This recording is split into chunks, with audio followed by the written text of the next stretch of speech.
Dear brothers and sisters, I welcome you all to hear and see this video message. In this video, I am going to explain our Prime Minister Modiji done autocratic in BJP government functioning since 2014.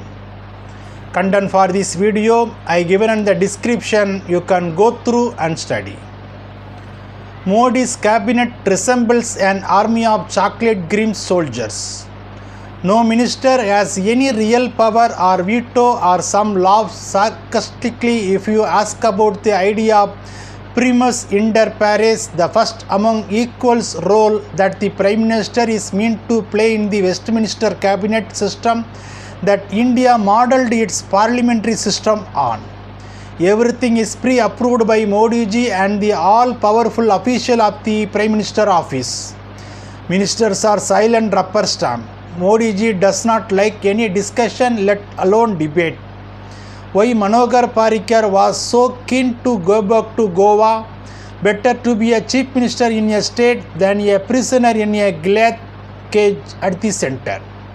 From 1 to 100, it is only Modi and then Amit Shah and then no one.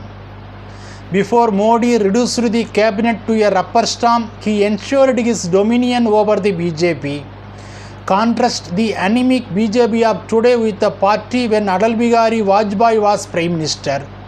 While Vajpayee was supreme, he did not throttle dissent with an iron hand. Ministers publicly disagreed with one another and jostled for supremacy. There were recognizable faces as ministers. Now Shah has reduced the BJP to using Modi's image to fight even municipal election. Today, mid-level party leaders seem looked in competition to outdo each other's loudness in the hope of being noticed by the high command. The BJP is based on command and control, while the Congress party is not structured and based on cooperation and co-creation. So sometimes this looks like chaos, but that's the core design of the Congress party. People get confused. Their arguments and disagreement over party policies mean there is lack of organization and unity. But if you want democracy, you have to let people argue and not be dictatorial. But Narendra Modi gets his alter ego to lead the BJP party and work on his agenda with no questions asked.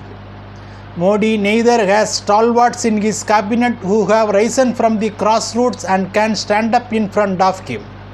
By handing over key portfolios to average favorites, silencing potential challengers and suffering from the lack of quantity and quality of ministers, Modi has fine-tuned the art of being one-man government and the Prime Minister office as the single most powerful center of authority. The Prime Minister Modi does not believe in teamwork, which is necessary for a diverse and large country like our India. Decision making is totally centralized in the Prime Minister office and has been reduced to spectaculars such as demonetization or the so-called surgical strikes, which are assessed for their political yield and their ability to be marked as masterstroke by an unquestioning media. Which is why the government is refusing to give a straight answer on who actually decided on demonetization, whether it was recommended by the Autonomous Reserve Bank of India or the Prime Minister office, despite a slew of right to information petition demanding to know. Modiji is not the Prime Minister, he is a king. He has nothing to do with the cabinet, parliament or the constitution. He is the king of 21st century and is the friend for 2 or 3 financiers who have the real power, Rahul Gandhi said. As Modiji party colleagues in the BJP and Modi silent cabinet ministers will testify, all are believe in a dictatorship of Modi and Amit Shah Ji's. The rest of the party and government are supposed to be on permanent mode. Bible talk about autocratic leadership of Modi since 2014 in Proverbs chapter 28 verse 16. A tyrannical ruler practices extortion. A prince, that is Modi, voids of prudence shall oppress many by calumny.